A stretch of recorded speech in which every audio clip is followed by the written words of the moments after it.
Hi, I'm Sam Hawley, coming to you from the lands of the Gadigal people. This is ABC News Daily.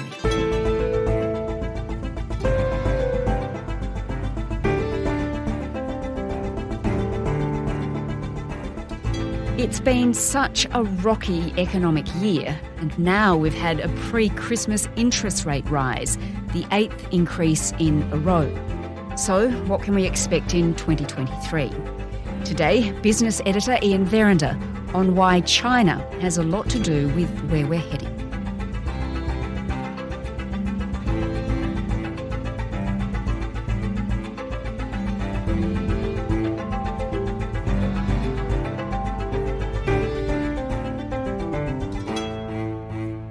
Ian, this hasn't been a year that any of us had hoped for in terms of the economy.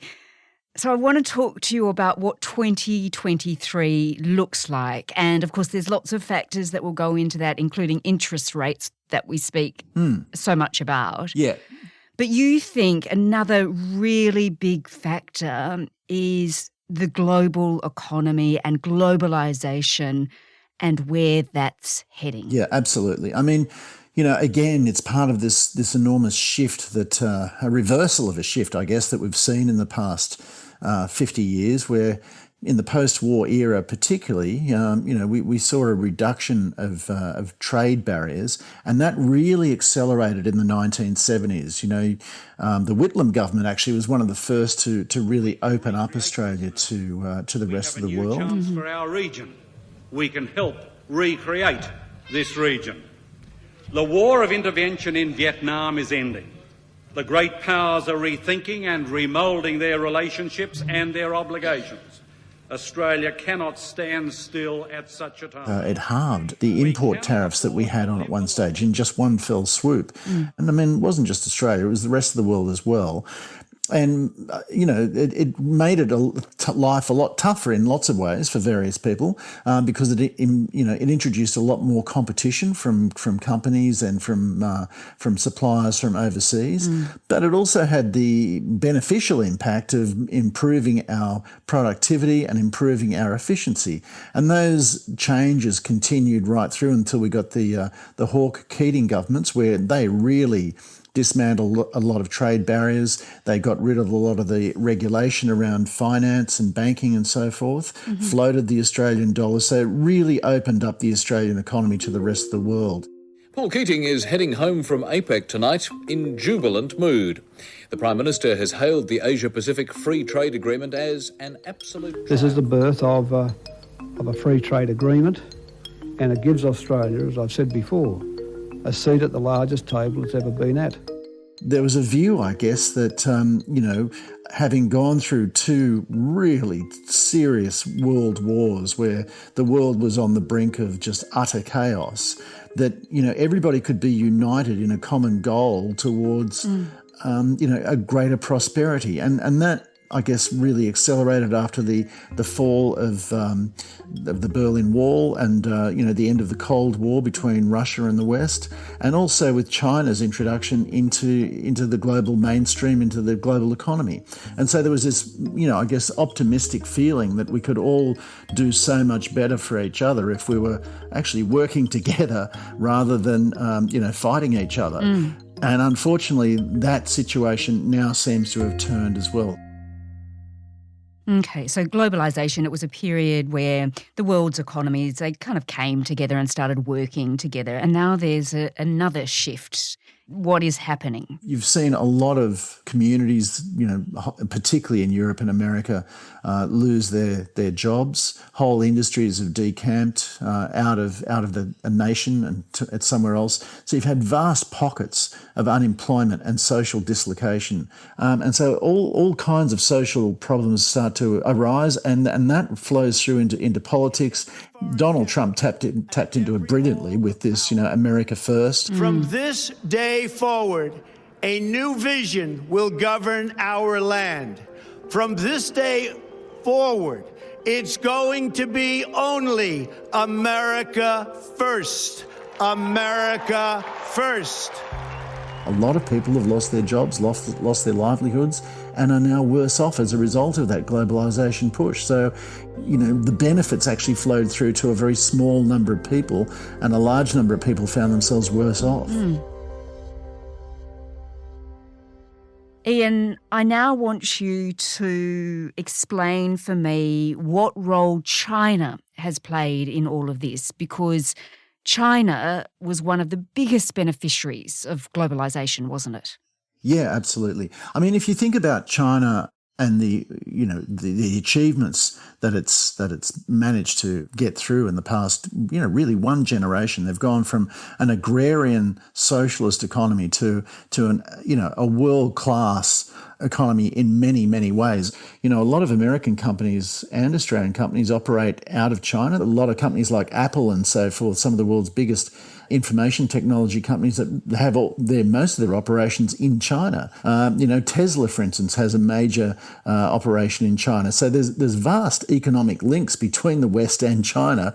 And for a long time, that looked like it was going to be a flourishing trade and prosper. But you've had this backlash because a lot of people have lost their jobs, lost their livelihoods. You've got a military uprising in China. And so all of these things start to really impact on business decisions. Would a company now, a major corporation, if they were thinking of expanding into China, they'd probably have second thoughts. So, Ian, what does this all mean for our economy next year? This shift away from globalisation, the pushback against a global economy? I mean, one of the things that nobody really understands, I guess, is that China's biggest export to the world during that 50-year transformation was lower inflation, because it became the world's factory for manufactured goods, for clothing, for heavy machinery, for pretty much everything you can possibly imagine. I mean, even electronics goods, and so as it got bigger and bigger into manufacturing, its costs of production kept dropping. And so what it was doing was, exporting goods around the world at ever lower prices. And so global inflation, as a result, actually was kept in check by China. And, here we all were thinking that we're all brilliant economic managers because we'd managed to tame inflation, when in fact it was cheap Chinese goods that was doing the work for us. And so that has pretty much run its course. That process of China going from an agrarian economy into a world powerhouse of manufacturing and exports, that's now done.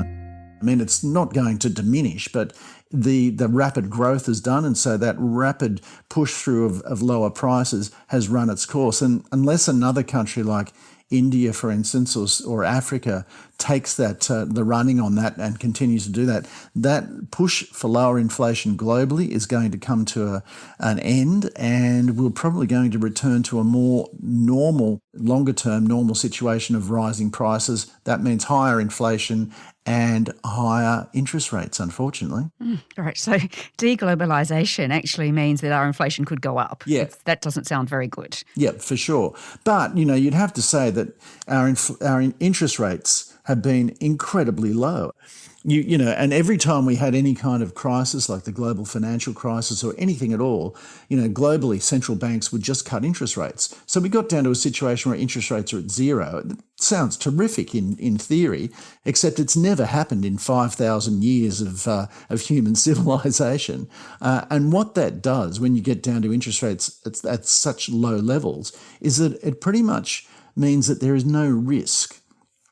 People can borrow vast amounts of money and, go out and on outlandish projects and invest it in there in the hope that it might just come off. So you had investors taking ever more risks. You had asset bubbles in stocks, housing, bonds, everything, and that kind of behaviour eventually leads to bubbles bursting and a lot of pain. So, if you're going to get back to a more normal level of interest rates, that means there's going to be a greater assessment of risk and more responsible behaviour by investors. And Ian, how will Australia cope with this shift? How will we do? Yeah, well, from Australia's point of view, I mean, I don't think globalisation is going to come to an end, but it will certainly scale back a little. And the continued push for more and more global integration, I think that's past.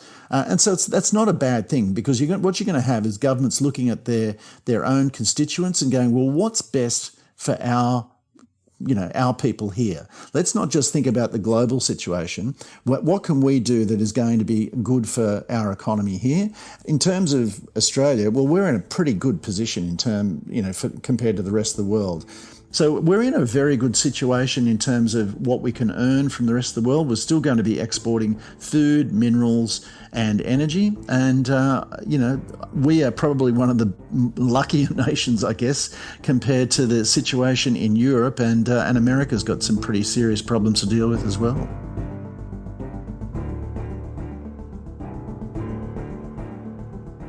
Ian Verrender is the ABC's business editor. Australia's inflation rate eased slightly last month to 6.9% due to a large fall in the cost of fruit and vegetables. The Reserve Bank has lifted the official cash rate to 3.1%, up from 0.1% in April. This episode was produced by Flint Duxfield and Chris Dengate, who also did the mix. Our supervising producer this week is Sydney Peed. I'm Sam Hawley. ABC News Daily will be back again tomorrow. To get in touch with the team, email us on abcnews@abc.net.au. Thanks for listening.